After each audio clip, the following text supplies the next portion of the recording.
कबीर साहब कहते हैं, कबीर हरि के नाम बिना ये राजा रसब हो, मिट्टी लदे कुम्हार के घास न डाले कोई। ओए होए, जो मालिक ने वचन बोल दिए कि भक्तिहीन आपका राजा भी हो वो गधा बनेगा, और मट्टी लदे कुम्हार के घास भी बाहर खा के आओगा, वहाँ उसकी कोई सेवा नहीं होती, ऐसी दुर्गति होगी। और जो मालिक ने बोल दिया फाइनल समझ लेना, कदे किसी का भ्रम हो, ये अज्ञान का भ्रम है, इसको हटाने के लिए सत्संग की आवश्यकता है।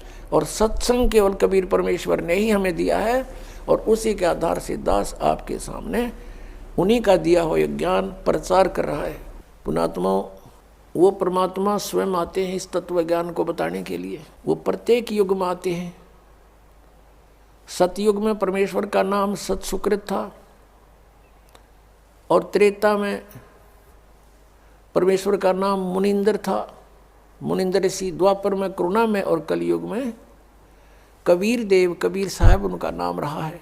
पुण्यात्मा, यदि परमेश्वर नहीं आते यहाँ पर तो हमें ये भक्ति मार्ग प्राप्त नहीं होता। हम अपना जीवन नष्ट करते रहते। कितना महा उपकार किया उस परम पिता ने आके। और पुण्यात्माओं, जो ये समागम 5 दिवस का चल रहा है, ये इस दास को इस फाल्गुन मास की अमावस्या को इस दास को दीक्षा प्राप्त हुई थी। और परमात्मा कहते हैं, जिस दिन सतगुरु भेंटिया 100 दिन लेखे जान, बाकी समय बर्बाद गया तेरा बिना गुरु के नाम। जिस दिन आपको दीक्षा प्राप्त हुई वो आपका आध्यात्मिक जन्म है। पुण्यात्माओं, ये दिन जो इतना महत्वपूर्ण है, फाल्गुन की अमावस्या, सन 1988 को यही फाल्गुन की अमावस्या के दिन दास को उपदेश प्राप्त हुआ था मेरे पूज्य गुरुदेव परम पूज्य स्वामी रामदेवानंद जी महाराज से। और पुण्यात्माओं, अगर वो दिन मुझे प्राप्त ना होता तो आज आप भी दुखी रहते, वंचित रहते, और दास का भी जीवन नष्ट हो जाता। अब वो दिन इस जिंदगी में भूला नहीं जा सकता। तो उस उपलक्ष्य में ये ज्ञान, ये समागम हो रहा है। तो जिस तरह दास को ये ज्ञान हुआ, और ये दास पहले यही डले ढो रहा था, लोक वेद के आधार से भक्ति कर रहा था। पीछे लग गया जाऊं था मैं लोक वेद के साथ, रस्ते में सतगुरु मिले है दीपक दे दिया हाथ। तो दास भी यही लोक वेद के आधार से बाबा श्याम जी की जय हो, बाबा श्याम जी के पुजारी, और फिर हनुमान जी के पुजारी। 25 वर्ष तक दास ने हनुमान जी का व्रत रखा, मंगलवार का हनुमान चालीसा 7 बार प्रतिदिन कंटिन्यूस करना। फिर श्री राम श्री कृष्ण हमारे इष्ट, शंकर भगवान भी साथ में पूज्य। यानी इस तरह का हम सारे ही पूजाओं का ढेर सारी पूजाएं किया करते थे। और जो भी घर में सुख हुआ, जैसे बच्चा पढ़ता है तो पास होता है, सफल होता है परीक्षा में, तो वो क्या सोचता है कि मेरे भगवान ने मुझे पास कर दिया। हम उनके 100 शुक्र मनाते थे, सारे देवताओं के नाम लेते थे इकट्ठे। उसने दया करी, बाबा श्याम जी की जय हो, हनुमान जी की जय हो, श्री कृष्ण भगवान की जय हो, राम की जय हो, शंकर भगवान ने दया कर दी। और फिर जैसे संतान उत्पत्ति हुई, प्राप्ति हुई, तो उसमें भी जय हुई नहीं भगवान ना की, बाबा श्याम जी के बोल दिए इतने रुपये उसके वहाँ चढ़ाऊँगा इसके। अब ये लोक वेद के आधार से हम सोच रहे थे ये देवता हमें लाभ दे रहे, ये तो कुछ भी ना कर सकते।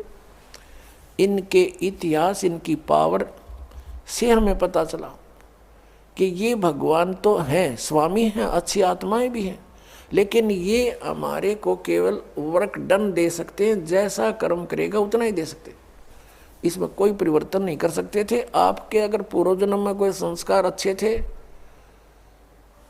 उनसे आपको लाभ हो रहा था, लाभ ही देंगे ये। आपका कोई पाप कर्म आ गया तो पाप कर्म भी जबरदस्ती आपका भुगवाएंगे, उसमें कोई परिवर्तन ये नहीं कर सकते। अब कबीर देव जो है वो कर सकता है। तो पुण्यात्माओं, ये दास पहले लोक वेद के आधार से अपना जीवन नष्ट कर रहा था। कोई अभाव नहीं था, घर में सब सुविधाएं थी, संतान थी, 2 पुत्र 2 पुत्री, जेई की सर्विस थी दास की, जूनियर इंजीनियर की, और ये सोच रहा था बहुत बढ़िया काम है, ऐसे ही ठीक है।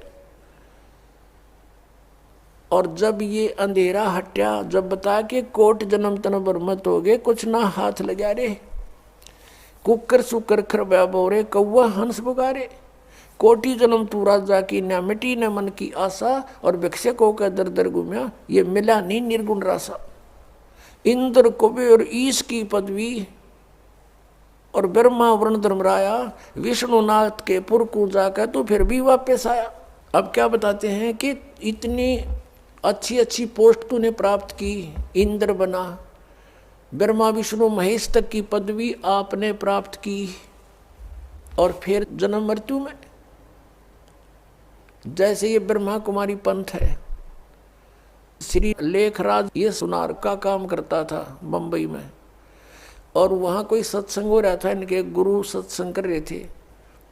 एकदम इसमें कोई और आत्मा आएगी जो कभी किसी जन्म में वो कोई शिव पद पर रहा था, और वो एकदम बेहोश हो गया, यूँ आँख लाल लाल होगी, फिर बोलने लगा शिव हम, मैं शिव हूँ, मैं शिव, और भूत बोला। अब जैसे बताऊँ, एक बार एक गांव का सरपंच मर गया, भूत बन गया, और वो आके किसी में प्रवेश करके बोल रहा, और बैठ के कुर्सी पर नो, मैं सरपंच हूँ फलाना, आओ इधर कराओ साइन मेरे। अब वो अब भी अपने आप को सरपंच मान रहा था। तो ऐसे उसका भ्रम था, उसने यू एक अडंगा और पैदा कर दिया ब्रह्मा कुमारी वाला पंथ। अब भगवान आवे और दूसरे में बोलेगा, वो कहा माइया बोलने लग गया बुढ़िया में। भगवान ने किसी के बॉडी की जरूरत नहीं है, उसका सहयोग लेकर उसमें बोले। तो काल का विधान है, स्वयं भी ऐसे ही बोलता है, और इसके देवता भी ऐसे ही किसी में प्रवेश करके बोलते हैं। अब प्रश्न चल रहा है कि हम जो साधना करते थे, इस शास्त्र विधि त्याग का जो मनमाना हम आचरण करते थे, वो साधना हमारी व्यर्थ थी, और वो पूजाएं हमारी ठीक नहीं थी। हम इन साधनाओं को हम ये समझ रहे थे कि इनसे हमें लाभ भी हो रहा है, और हम सुखी हैं। अब बताया कि इंद्र कुबेर ईश की पदवी, और ब्रह्मा वरुण धर्मराया, और विष्णुनाथ के लोक को जाकर तो फिर यहीं पर जन्मा मरा, पशु योनियों में गया, फिर वापस आया। अब परमात्मा बताते हैं, जैसे गीता जी अध्याय नंबर 4 के श्लोक नंबर 34 में कहा है कि अर्जुन, जो तत्व ज्ञान है वो सर्वश्रेष्ठ ज्ञान है। चौथे अध्याय के 32वें श्लोक में गीता जी में कहा है कि वो तत्व ज्ञान सच्चिदानंद घन ब्रह्म की वाणी में ब्रह्मणे मुखे, इन्होंने अनुवाद गलत कर रखा है, वहाँ पर ब्रह्मणे मुखे का अर्थ कर रखा है वेद की वाणी नहीं, सच्चिदानंद घन ब्रह्म। 17वें अध्याय के 23वें श्लोक में इन्होंने ही अनुवादकर्ताओं ने ब्रह्मणे का अर्थ किया है सच्चिदानंद घन ब्रह्म। वहाँ सही किया, क्योंकि वहाँ विचलित नहीं हुए, यहाँ विचलित हो गए। तो यहाँ इसका अर्थ है कि जो धार्मिक अनुष्ठानों, यज्ञों की जानकारी, यज्ञ कहो धार्मिक अनुष्ठान कहो, इनकी विशेष विस्तृत जानकारी सच्चिदानंद घन ब्रह्म ने अपने मुख से आकर बोली होती है। ब्रह्म ने मुखे, मुख से, और उस वाणी में जो कुछ लिखा है विस्तृत वर्णन, वो तत्व ज्ञान है। और उस तत्व ज्ञान को तत्वदर्शी संतों के पास जाकर समझ। चौथे अध्याय के 32 और 34 का निष्कर्ष है ये। और वो तुझे जो ज्ञान बतावे वैसे तू उस परमात्मा की भक्ति कर। 18वें अध्याय के 62वें श्लोक में कहा कि उस परमात्मा की कृपा से ही तू परम शांति को और सनातन परम धाम को प्राप्त होगा।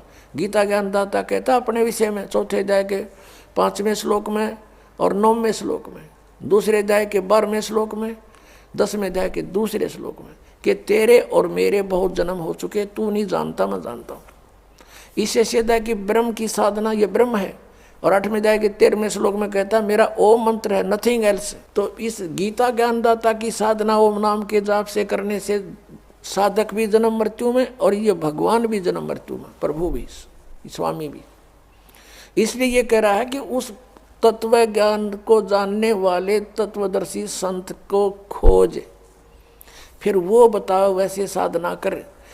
15वें अध्याय के 1 से लेकर 4 में स्पष्ट किया है कि तत्वदर्शी संत वो होगा जो उल्टे लटके संसार रूपी वृक्ष के सभी विभागों को पत्तों सहित बता देगा, जानता है। उसके पश्चात परमेश्वर के उस परम पद की खोज करनी चाहिए। 15वें अध्याय के 4थे श्लोक में कहा है उस परमेश्वर के परम पद की खोज करनी चाहिए, जहां जाने के बाद साधक फिर लौटकर कभी संसार में नहीं आते। और यहाँ बता रहे हैं कि इंद्र कुबेर ईश की पदवी ब्रह्मा वरुण धर्मराया और विष्णुनाथ के पुर को जाकर तो फिर भी वापस आया। ये क्या साधना खा करी तुमने? कहते तुमने वो वास्तविक way of worship, real way of worship नहीं प्राप्त हुई, शास्त्र अनुकूल यथार्थ साधना तुम्हें प्राप्त ना हुई, जिस कारण से एती उम्र बुलंद मरेगा अंतरे, सतगुरु लगे न कान न भेंटे वो संतरे। किस कारण से तुम ऐसे जन्म मृत्यु में लंबी लंबी उम्र पाकर भी भटक रहे हो कि तुम्हें वो तत्वदर्शी संत नहीं मिले।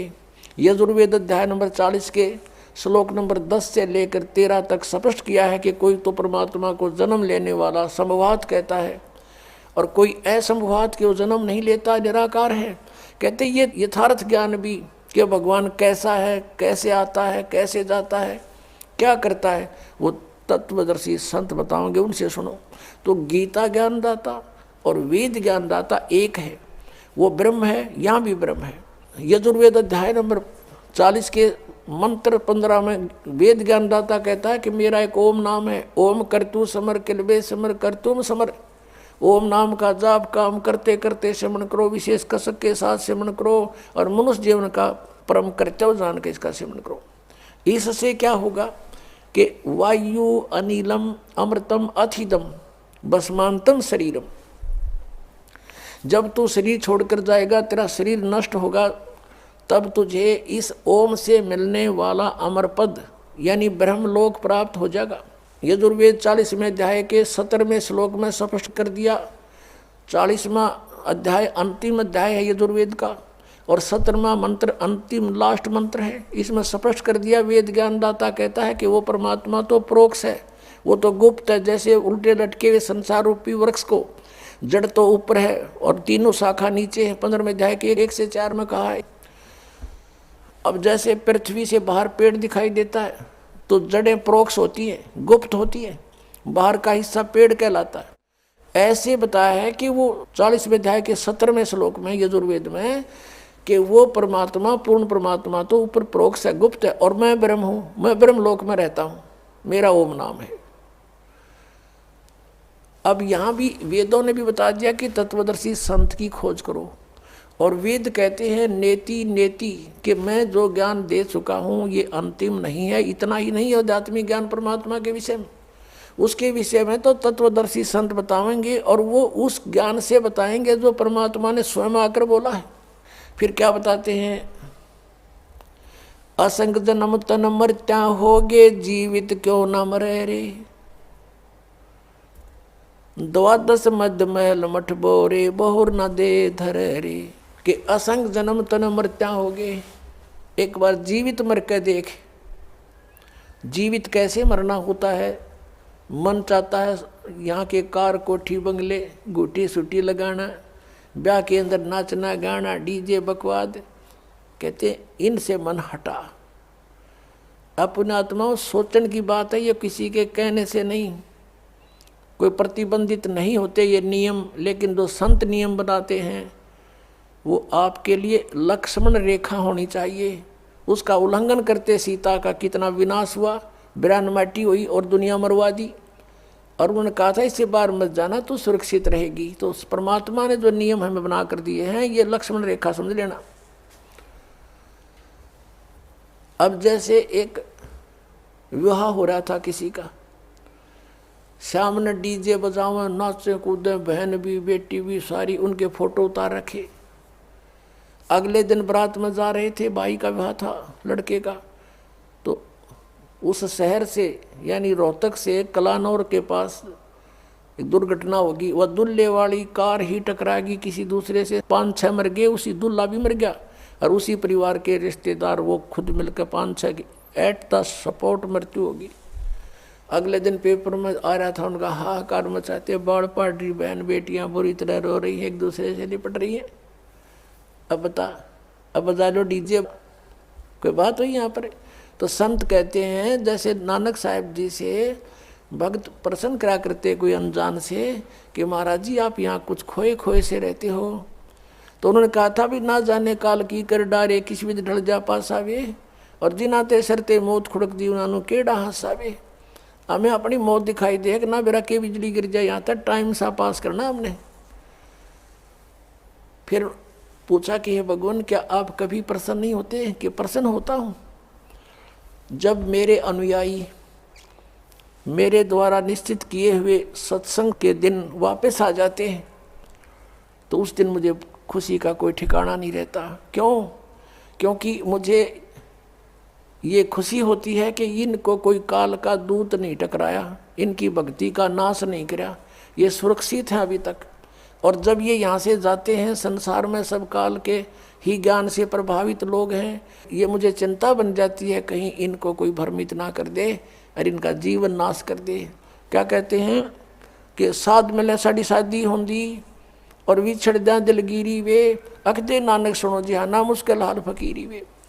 कि साध मिले ये भक्त साध संगत जब वापस आती है, मुझे आत्मा में बड़ी खुशी होती है कि ये सुरक्षित है, इनका कोई दीमक नहीं लगा काल का।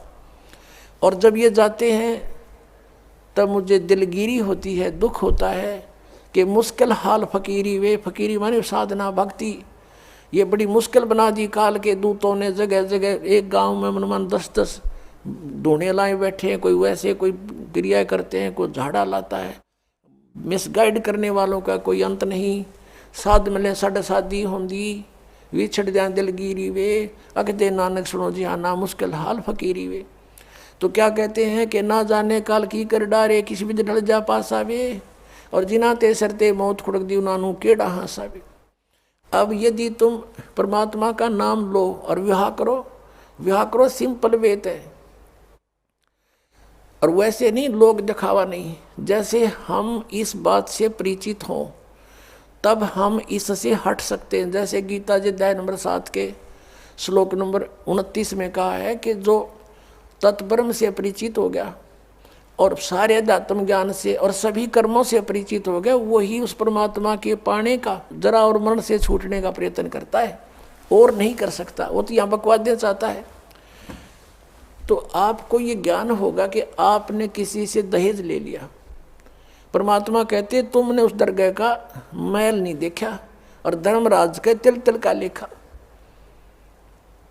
तो आप किसी से पैसे लेते हो रिश्वत से, चोरी से, या वैसे कोई धोखा दे करके लेकर नहीं देते हो, आपने एक एक पाई पाई का हिसाब देना पड़ेगा। तो हम क्यों अपने सिर में दर्द करें? क्या एक दहेज आप लोगे, किसी ने दे दिया आपके 50,000, 1 लाख, 2 लाख गणे दे देगा, क्या उससे आपका सारी आयु व्यतीत हो जाएगी? नहीं हो सकती। परमात्मा पर आधारित होजिए और इस मंत्र का जाप कीजिए, तो दास आपको देगा। आपके भाग्य में ना होगा तो भर देगा, आपकी बेटी की किस्मत को भर देगा भगवान, उसको नाम से जोड़ दीजिए। आपके पुत्र को भी आगे सुख देगा। सारी सृष्टि का पालन करता, और क्या आज हम उसी से सीधे संबंधित हो गए? क्या हमें 2 रोटी नहीं दे सकता? और हमें घना नहीं चाहिए। यदि मोक्ष पाना है और जन्म मृत्यु से पीछा छुटवाना है, जरा और मरण से बचना है, तो ये क्रियाएं दास जैसे बताओ ऐसे करना। हमने यहाँ आप कितने कोठी बना ले, एक कमरे में एक चारपाई पर आपको स्थान मिलेगा, बाकी खाली रहेगी, वो व्यर्थ हुआ। तो व्यर्थ की बकवाद हमारे मन से आप हट जाया करेगी इस ज्ञान के आधार पर। अब कोठी बना रहा था एक व्यक्ति, और कोठी तैयार होगी, बैंक मैनेजर था, मुहूर्त करनी थी, संडे का दिन था, कोई सामान की आवश्यकता पड़गी, गोटी सूटी लाने के लिए सारी व्यवस्था कर रखी है। थोड़ी देर तो ब्राह्मण करे उड़ाला टोटर पटोटर उसके करते हैं, फिर गोटी सूटी सारा सौदा शुरू हो जाता है। सब बुला रखे रिलेटिव और सब मित्र। वो खुद कोई सामान लेने के लिए गया था स्कूटर उठा के, यानी टू व्हीलर, और वहाँ एक टू व्हीलर से टू व्हीलर टकरा गई और पड़ गया। पड़ते कनपट्टी लगी फुटपाथ पे, पड़ते वही मर गया। अब चाट ले उसको ठी ने, कई वर्ष की बात है, जब 3.5 लाख रुपए लगाए थे, पेपर में आई थी। अब वो गधा बन के उसके पीछे खड़ा भी ना होने देखो उसने। तो हमने ये देखना कि यहाँ जो हम करने जा रहे हैं ये क्या सांग है। सर्व सोने की लंका थी वह रावण से रणधीरम, एक पलक में राज विराजी जम के पड़े जंजीरम। वो तो सारे सोने के महल बनाए बैठा था, जैसे ईंट गारा हम प्रयोग करते ऐसे सोने की ईंट और उसी की गारा में बना रखे थे। और कहते हैं भक्ति बिना क्या होता ये भ्रम रहा संसार, रति कंचन पाया नहीं रावण चलती बार। 1 ग्राम गोल्ड नहीं ले जा सका रावण जब यहाँ से जाने लगा। तो इन बातों को याद करके हमने इनसे वापस भी हटना है,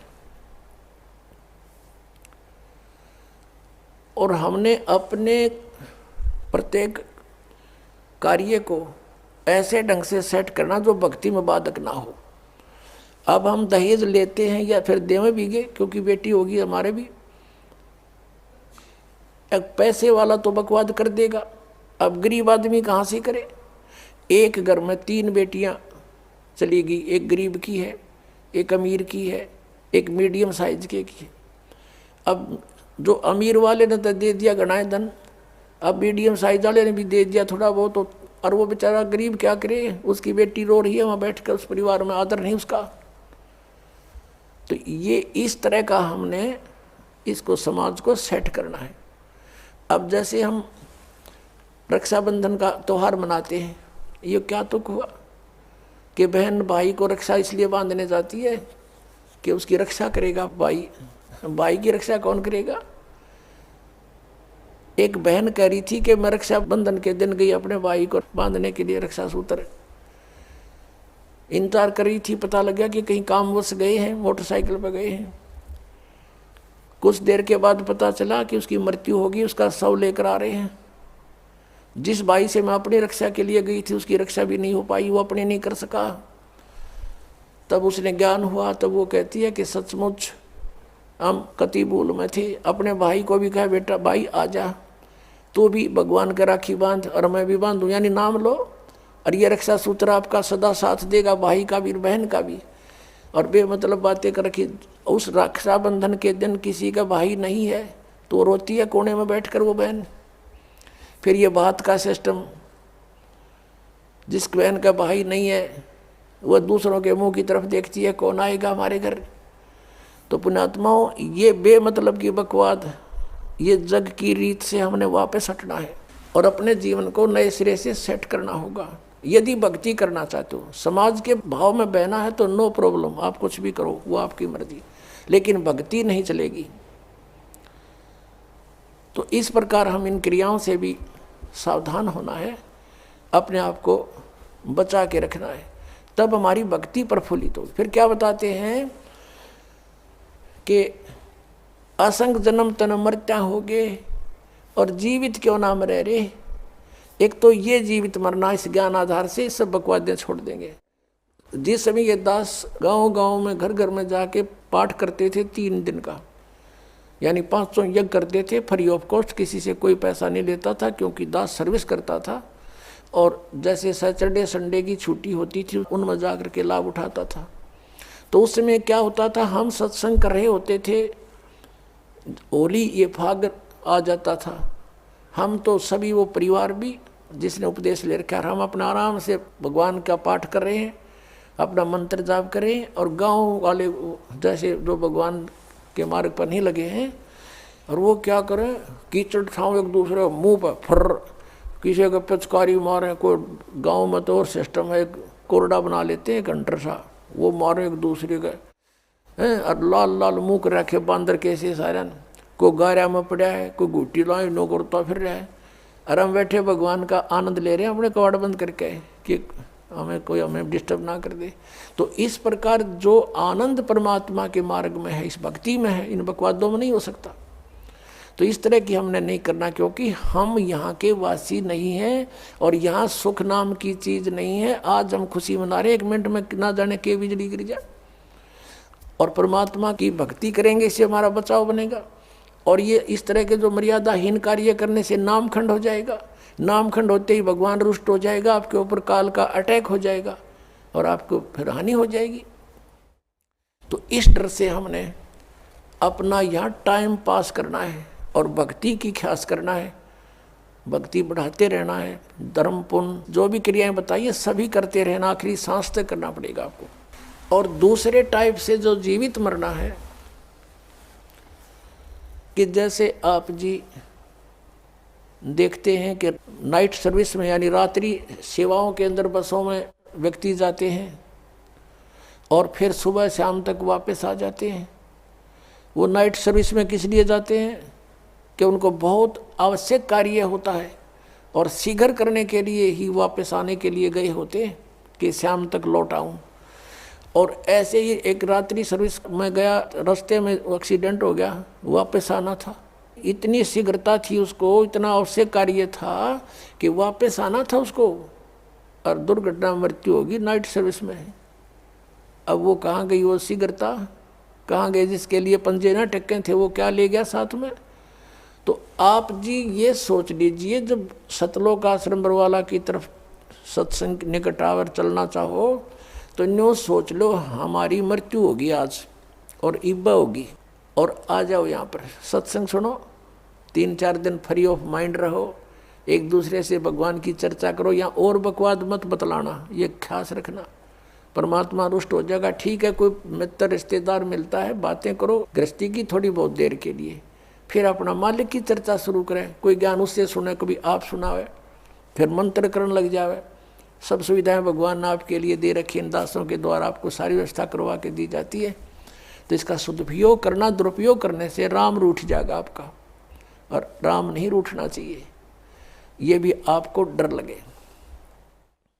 तो ये सोचकर आप आ जाइए और ये सोचिए कि हमारी मान ले परमानेंट मृत्यु हो जाए तो भी तो हो सकती है ऐसे।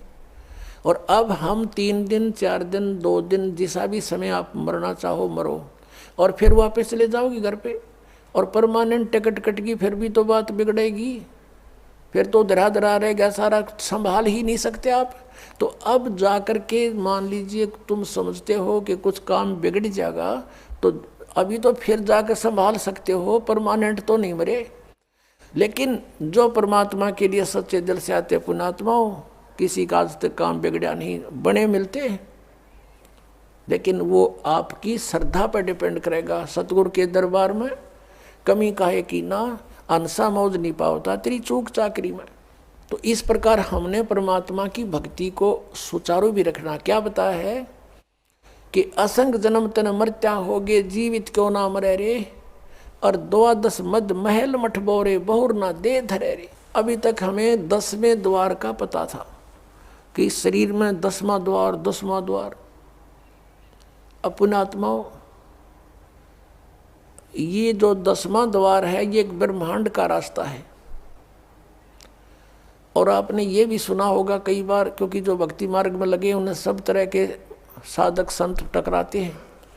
हमने सुना बहुतों से कि एक यहाँ संत रहता था, उसने अपनी योग अभ्यास से अपने शरीर को ऐसा मंत्रों से और जाप से ऐसा सेट कर रखा था कि उसने ब्रह्मांड फोड़ दिया। यानी उसका यहाँ से शरीर में एक सुराख मिला, जब उसका शरीर छूटा उसने अपना ब्रह्मांड फोड़ गया वो, यानी वो पार हो गया, 10वें द्वार पर पहुँच गया, 10वें द्वार पार कर गया। अपने आत्माओं 21 ब्रह्मांड है इस काल के, जिसने एक ब्रह्मांड पार कर लिया तो एक फिर और 21 ब्रह्मांड और हैं। अब उससे निकल कर वो फिर क्या करता है, ऊपर धक्के खाता है। ऊपर अपना समय व्यतीत करता, घूमता रहता है इधर उधर भूत की तरह, प्रेत की तरह।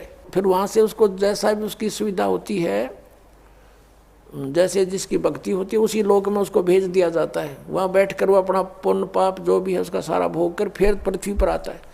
अब ये 12वां द्वार में भगवान का स्थान है।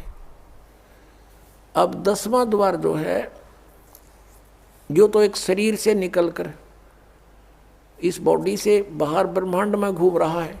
इस ब्रह्मांड से अलग भी और ब्रह्मांड है, और जब 21 ब्रह्मांड का एक स्थान है, 21वां ब्रह्मांड जो है, वहाँ पर ये काल विराजमान है। और उस 21वें ब्रह्मांड से फिर उस परब्रह्म के 7 संग ब्रह्मांडों में प्रवेश करने का एक द्वार है, जो 11वां द्वार है। और इस अक्षर पुरुष के 7 संग ब्रह्मांडों को पार करके जब सतलोक में प्रवेश करने जाते हैं तो वो 12वां द्वार है। उस 12वें द्वार को पार करके फिर हम सतलोक में प्रवेश करेंगे, वहाँ हमारा निज ठिकाना है। अभी तक ये 10वां द्वार पर गाटा जोड़ रहे थे, और एक सिरफिरा है कोई संत, वो ने कहा 11वां द्वार में बताया कबीर साहब ने। और उसको किसी ने कहा जी हमने सुना है एक संत बताता है कि 12वां द्वार है। नहीं नहीं नहीं, 12वां नहीं है, तो 11वें का के ठेका ले रहा, 11वां है। तो यहाँ संतों ने परमात्मा जिनको मिला आदरणीय गरीबदास साहिब जी को, और ऊपर के सब ब्रह्मांड दिखा कर लाए। तो गरीबदास साहिब जी कह रहे हैं कि 12 मद महल मठ बोरे, उस 12वें द्वार में है वो स्थान मठ, यानी वो आपका निवास स्थान। और बहुर ना दे धरे रे, वहाँ जाने के बाद फिर कभी मृत्यु नहीं होती। 15वें अध्याय के 4 श्लोक में, 18वें अध्याय के 62वें श्लोक में जिसके विषय में कहा है। फिर क्या बताते हैं कि दोजक बहिष्ठ सभी ते देखे राजपाट के रसिया। दोजक कहते हैं नरक को, और बहिष्ठ कहते हैं स्वर्ग को। कहते तूने सत साधना ना मिलने से, तत्वदर्शी संत ना मिलने से, ये जो साधनाएं भक्ति तुम कर रहे हो, इससे स्वर्ग में भी जाना पड़ता है, फिर पाप नरक में भोगने पड़ते हैं। आपके दोनों अकाउंट ओपन रहते हैं। पुण्य वाला अलग लिखा जाता है, पाप वाला अलग। पुण्य के आधार से स्वर्ग महास्वर्ग प्राप्ति हो जाती है, वहाँ देव पद भी प्राप्त हो जाता है। और पाप के आधार से फिर नरक में भी आपको कंपलसरी जाना पड़ता है। और पूर्ण परमात्मा कबीर परमेश्वर की भक्ति 2 अक्षर के नाम से और सार नाम से करने से, आदि नाम से, तो आपके पापों का नाश हो जाता है। कबीर साहब कहते हैं जब ही सतनाम हृदय धरो भयो पाप को नाश। और जैसे चिंगारी अग्नि की वाई पड़े पुराने घास, आपके युगों युगों के संचित कर्म आपके अंतःकरण में लिखे हुए हैं, और धर्मराज के दरबार में वो सुरक्षित हैं। उन्हीं के आधार से वो आपके प्रारब्ध बनाकर भेजता है। पुण्य जिसके ज़्यादा हैं, पाप कम है, या पाप ज़्यादा हैं पुण्य जैसे हैं, उसी आधार से आपके जीवन में पुण्य और पापों का संयोग करके आपका एक जीवन दिया जाता है। तो पुण्यों के आधार से आपको सुख मिलता है, पाप के आधार से आपको कष्ट आपदाएं आती हैं। तो परमात्मा जब आपके कष्ट काट देगा आपके प्रारब्ध कर्म के, तो सुख है, सुख शेष रहेंगे, वो पाप नहीं आपको भोगने पड़ेंगे। तो क्या कहते हैं कि जब ही सतनाम हृदय धरो, ये 2 अक्षर का नाम, भयो पाप को नाश। और जैसे चिंगारी अग्नि की भाई पड़े पुराने घास, आपके ढेर सारे लाखों टन पड़ा हो सूखा घास, एक माचिस की सीख जलाकर उसमें डाल दीजिए, सबको सवा कर डालेगा, राख बना देगा। चलेगी हवा वो उधर की उधर, पता नहीं कहाँ की कहाँ राख जाएगी, वो फील्ड क्लियर हो जाएगा। तो क्या कहते हैं जब ही सतनाम हृदय धरो भयो पाप को नाश। और जैसे चिंगारी अग्नि की भाई पड़े पुराने घास, ऐसा नाश कर देगा भगवान। तो क्या कहते हैं दोजक नरक बहिष्ठ स्वर्ग, दोजक बहिष्ठ सभी ते देखे राजपाट के रसिया। इस राजपाट के सुख को भोगने वाले, इसमें आसक्त अज्ञान प्राणी। और 3 लोग से तरपत नाही ये मन भोगी खसिया। इस मन की ऐसी गंदी आदत है, इसको 3 लोग भी दे दे तो भी इसकी संतुष्टि नहीं। यदि कोई सरपंच बन जाता है, सोचता है चेयरमैन बनूं, चेयरमैन बन जाता है, सोचे क्या MLA की बात बने। एमएलए बनते ही सोचता है मैं मंत्री बनूं, मंत्री बनने के बाद अटकल शुरू कर देता है, बिना दाव लगे मुख्यमंत्री बिना आनंद नहीं, मुख्यमंत्री बनकर सोचता प्रधानमंत्री बनूं, इतने टिकट कट जाए, फिर गदा संतरी बने। तो परमात्मा कहते हैं कि 3 लोक से तर्पत ना ही ये मन भोगी खसिया, 3 लोक दे दे तो भी इसकी संतुष्टि नहीं। अब क्या बताते हैं, सतगुरु मिले तो इच्छा मिटे, यानी संत मिले तत्व ज्ञान दें तो ये बीमारी हटे जिसके लिए हम जीवन नष्ट कर रहे हैं। सतगुरु मिले तो इच्छा मिटे, पद मिल पदे समाना, चल हंसा उस लोक पठाऊं जो आदि अमर अस्थाना। यानी सतगुरु मिलेंगे तो ये तत्व ज्ञान बताएंगे, इससे हमारी इच्छाएं हटेंगी, इन बकवादों की तरफ नहीं जाएंगे। इंद्र दाराज कागदा बेष्टा ना भोगा इंद्राणी नू। जब हमें उस तत्व ज्ञान से परमात्मा के सतलोक के सुख का ज्ञान हो जाएगा, यहाँ की किसी वस्तु में आपकी इच्छा नहीं रहेगी। और यहाँ के स्वर्ग के राजा के राज को भी काग की बीट के तुल्य आपकी आत्मा मारने लग जाएगी। अंतःकरण में ऐसा आपकी भावना बन जाएगी, यह सच्चाई है। जब इंद्र का राज भोगकर फिर गदा बना, आग लगे इसे राज के, तो अपने आप आत्मा स्वीकार करेगी, ये मन हट जाएगा, आपको छेड़ाछाड़ी नहीं करेगा फिर, क्योंकि आत्मा जाग जाएगी। अभी तक हम ये मन बकवाद करके यही फंसाए रखता है कि सतगुरु मिलेंगे तो यह इच्छा मिटेगी, और पद मिल पदे समाना। पद के 2 अर्थ यहाँ पर है। एक तो जैसे गीता जी अध्याय नंबर 15 के श्लोक नंबर 4 में कहा है कि उसके पश्चात तत्वदर्शी संत मिल जाए, जब परमेश्वर के उस परम पद की खोज करनी चाहिए, जहाँ जाने के बाद साधक फिर लौटकर संसार में कभी नहीं आते, और जिस परमेश्वर ने सब ब्रह्मांडों की रचना की है। और गीता ज्ञानदाता कहता और की भक्ति नहीं, केवल उसी की साधना करो तो वो परम पद मिलेगा, सतलोक। और पद मिल पदे समाना, यानी दूसरा पद वे ऑफ वर्शिप, पद्धति, पूजा की जो सत साधना है भक्ति की, उस पद मिल पदे समाना। जब सही भक्ति का मार्ग, 2 अक्षर का नाम मिल जाएगा, सतनाम, जिसमें एक ओम है, एक तत्गुप्त है, और आदि नाम मिलेगा, तब तुम्हें मोक्ष होगा। इन 5 नामों से मोक्ष नहीं, अन्य लाभ यहाँ संसारिक हैं बस। और वो 5 नाम नहीं है जो निरंकार ओंकार, ये नहीं, ये तो यूजलेस है। तो क्या बताया है कि वो सही पद्धति, वो सही पद आपको मिलेगा भक्ति का मार्ग, तो उस पद मिल पदे समाना, उस सत साधना की प्राप्ति के उपरांत आपको वो परम पद मिलेगा, जहाँ जाने के बाद फिर लौटकर संसार में साधक नहीं आते। जरा और मरण सदा के लिए आपका समाप्त हो जाएगा। और ये कैसे होगा? पद मिलने से, पद्धति मिलने से, वे ऑफ वर्शिप ठीक होने से। पद मिल पदे समाना। फिर क्या बताते हैं? चल हंसा उस लोक पठाऊं जो आदि अमर अस्थाना, यानी आदरणीय गरीबदास साहब जी कहते हैं, जिनको परमात्मा मिले थे छुडानी गांव में, सतलोक से चलकर आए थे और उनको ऊपर लेकर गए थे, सब ब्रह्मांडों की सती थी, अपनी समर्थता से उनको परिचित करवाया था और फिर उनको वापस छोड़ दिया था उनकी बॉडी में।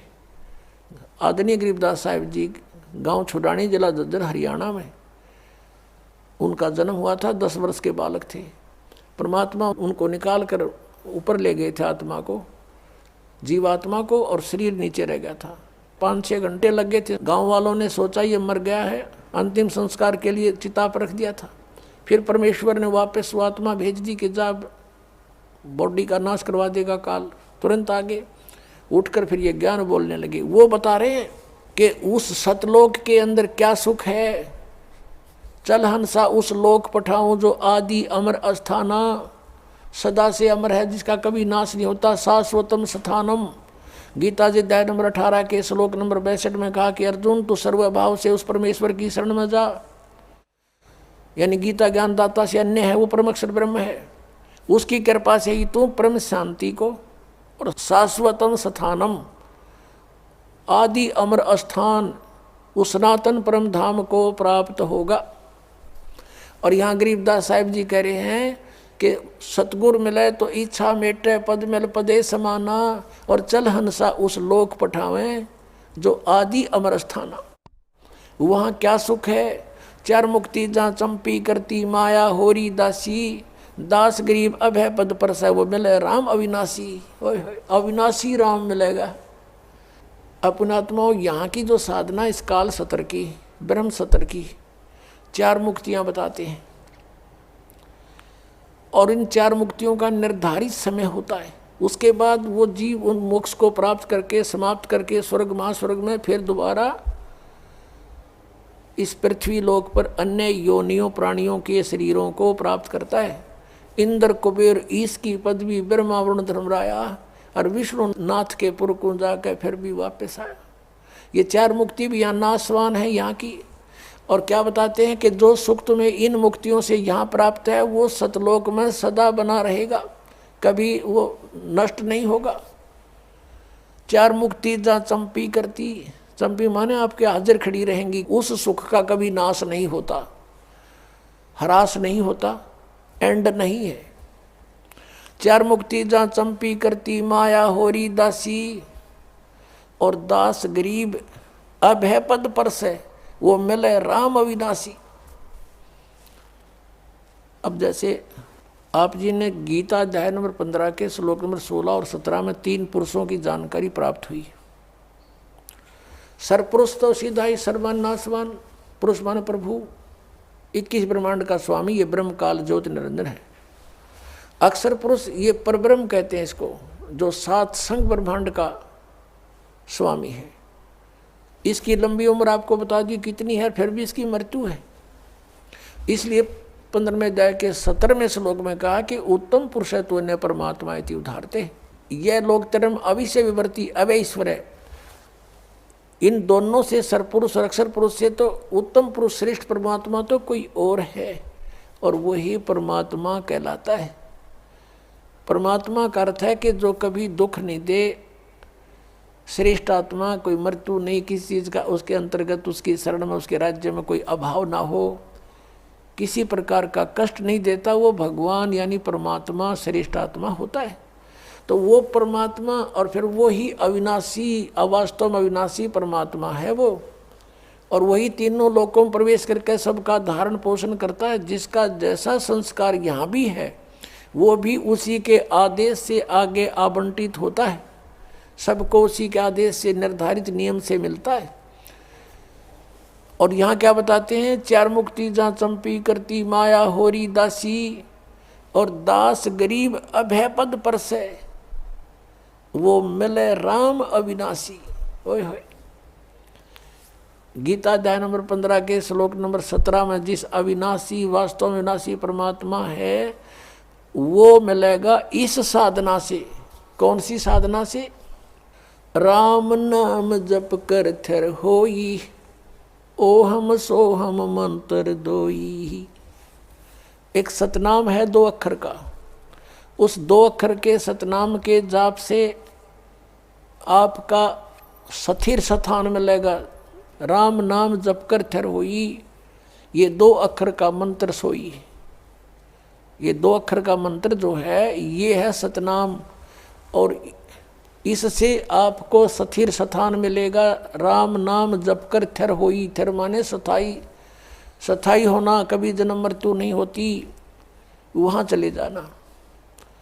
अब जैसे एक नामदेव जी महात्मा हुए हैं, जैसे आपको कल भी बताया था, वो पहले ओम नाम का जाप ही करते थे।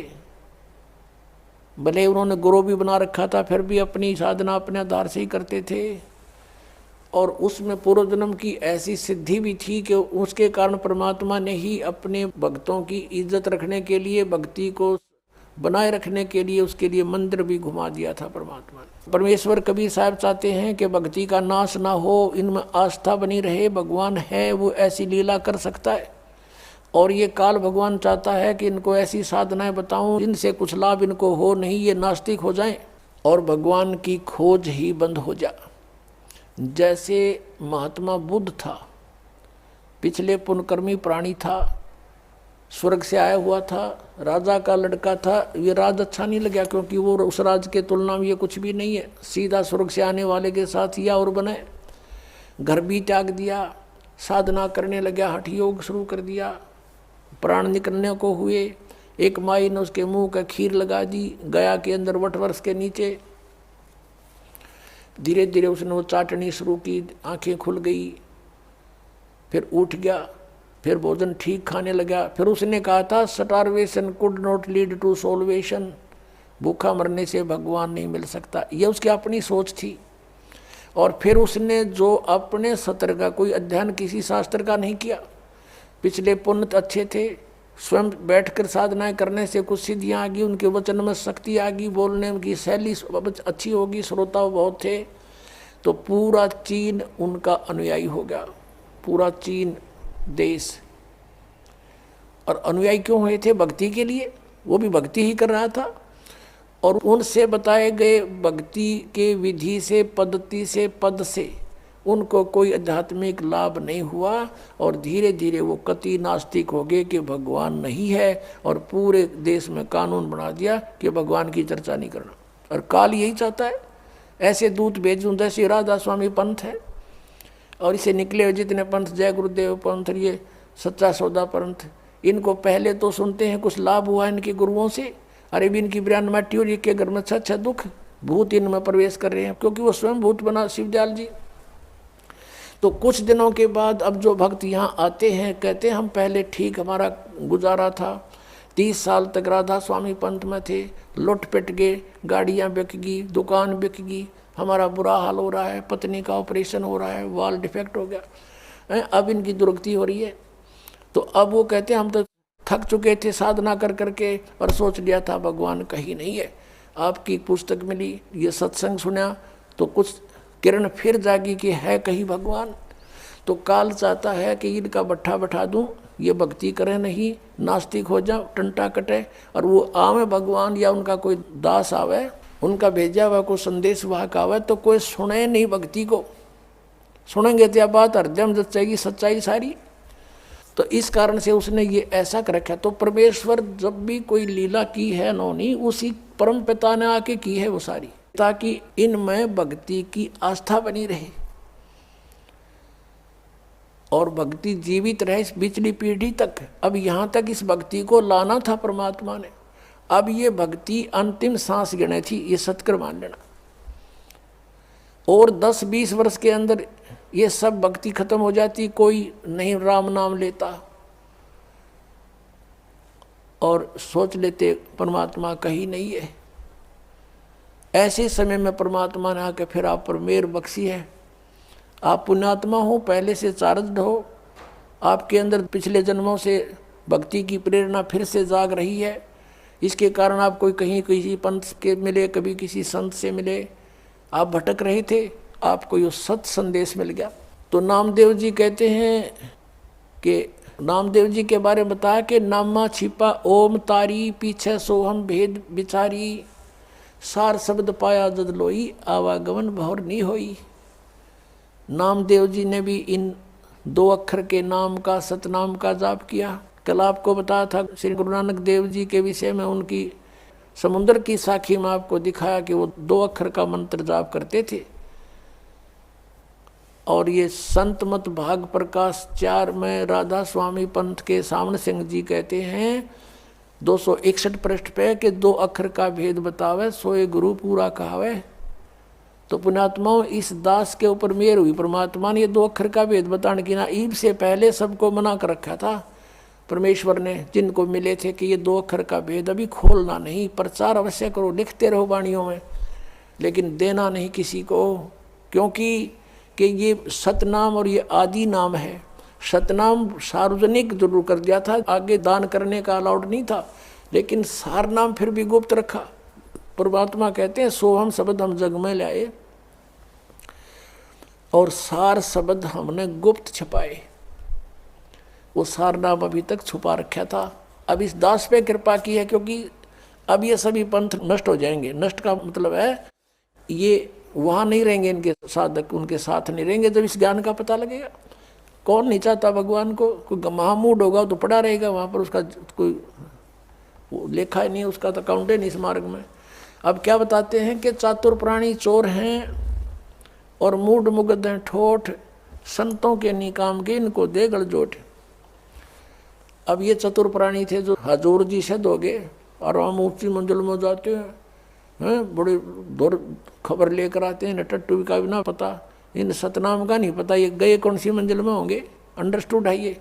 इनके नाम साधना के सारे व्यर्थ, वो 2 अक्षर का नाम नहीं, फिर पूरे गुरु कहाँ थे ये राधा स्वामी वाले। तो पुण्यात्माओं से प्रार्थना है कि परमात्मा ने जो इतना कुछ प्रयत्न किया है, इतने समय तक इंतजार किया है, ये समझ लो इसको और आ जाओ भगवान के चरणों में, कल्याण हो जाएगा। बोलो सतगुरुदेव। पुण्यात्माओं, आपका सौभाग्य है कि आपको इस सत्संग सुनने को मिला। अभी आपने आध्यात्मिक ज्ञान चर्चा नामक एक विशेष प्रोग्राम साधना टीवी से चलता है और ये एक बहुत परोपकार का कार्य हो रहा है। उन महापुरुषों के विचार भी आपके समक्ष होते हैं और उधर से इस दास के विचार भी जो सदग्रंथों में विद्यमान है, विद प्रूफ प्रमाण सहित जनता के सामने आते हैं। इससे जनता को ज्ञान होगा कि कौन संत कैसा ज्ञान रखता है। फिर ठीक है, जिसको जौन सा ठीक लगेगा उसको सेलेक्ट कर लेंगे। श्री तुलसी साहेब जी, तुलसीदास जी जो मथुरा जय गुरुदेव के प्रमुख हैं, उनसे प्रश्न किया गया कि मोक्ष प्राप्त प्राणी सतलोक में भिन्न रहता है या ऐसे समा जाता है परमात्मा में जैसे बूंद समुद्र में। तो उन्होंने यही बताया कि वहाँ मोक्ष प्राप्त प्राणी अमर लोक में जाकर, सतलोक में जाकर अमर पद को प्राप्त होकर के ऐसे परमात्मा सतपुरुष में लीन हो जाती है जैसे जल की बूंद जल में समा जाती है। पुण्यात्माओं, इनको सतलोक का कख भी पता नहीं, कैख है भी निज्ञान नहीं इन लोगों को, और करोड़ों जीवों को मिसगाइड कर दिया, भ्रमित कर दिया। जैसा कि ये दास बार बार बताता है कि ये जितने भी गुरुपद पर विराजमान है ये बहुत पुण्यात्मा है पूर्व जन्म की, और ये काल के फंस गए, इनका दुरुपयोग कर रहा है, अपने लिए इनको प्रयोग कर लिया, जीवों का नाश करने के लिए इनको गुरुपद पर बैठा दिया। और इनको पिछले जन्म से थोड़ी बहुत सिद्धि भी होती है। और पुण्यात्मा, इस दास ने राधा स्वामी पंथ के सभी संतों के इतिहास को गहनता से पढ़ा है, जाना है। श्री शिवदयाल जी जो राधा स्वामी पंथ का प्रवर्तक माना जाता है, उससे भी ज़्यादा पुण्यात्मा थे ये तुलसीदास जी मथुरा वाले जो जय गुरुदेव पंथ के प्रमुख हैं। उनसे भी ज़्यादा पुण्यकर्मी, अधिक भक्ति शक्ति युक्त थे। उन्होंने तो 18 वर्ष तक, 15 वर्ष, 17 वर्ष जैसे वो बताते हैं, एक बंद कमरे में बैठ कर अपनी बैटरी चार्ज की सिद्धियाँ प्राप्त की। और ये 1954 से सत्संग करने लग गया, ये युवा ही था उसमें। और इसके पूर्व जन्म की इतनी बैटरी चार्ज थी। 1971 में इसने एक भविष्यवाणी की जो कि इस दास के लिए थी। अब पुण्यात्मा आपको फिर दिखाते हैं कि जो संत, ये मानता होती है उन संतों की जो सच्ची बोल देते हैं। इसने 1971 में ये कहा था कि उस महापुरुष का जन्म हो चुका है, वो 20 वर्ष का हो चुका, 7 सितंबर 1971 को। इस दास का जन्म 8 सितंबर 1951 को हुआ।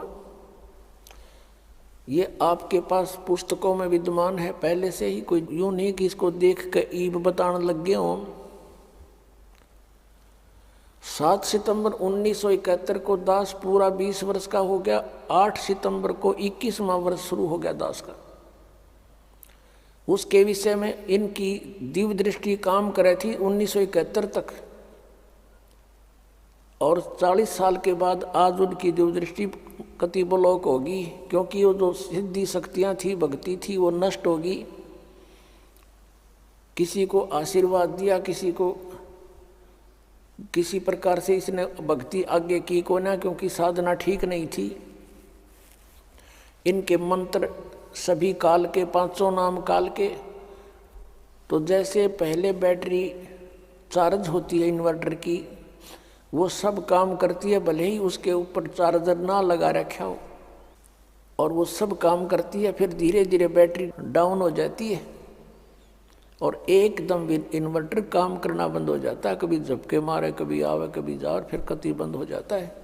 आज इस जय गुरुदेव पंथ के प्रमुख श्री तुलसी साहिब की वो सतिथि हो चुकी है। आज इसको कख पता नहीं, और 1971 में इसकी दिव्य दृष्टि काम करे थी। इसने क्या बताया है, देखो इसकी महानता है। अपने से अन्य की बड़ाई बड़ा व्यक्ति कर सकता है, सच्चाई वही बोल सकता है। ये महान आत्मा थे, लेकिन अब ये -0 हो चुके हैं आज के दिन, क्योंकि आगे भक्ति इनकी शास्त्र अनुकूल नहीं, 2 अक्षर का नाम नहीं जिससे कुछ लाभ मिलना था। ये 500 नाम काल के जाप करते हैं और औरों को भी दे रहे हैं, और करोड़ों शिष्य बना करके अपने सिर पर इन्होंने बाहर रख लिया। इनको मिसगाइड करने का महा अपराध कर लिया इस महापुरुष ने। ये और इसको महा कष्टदायक होगा आगे जा करके। 1971 में इन्होंने क्या भविष्यवाणी की, आपके रूबरू कराते हैं।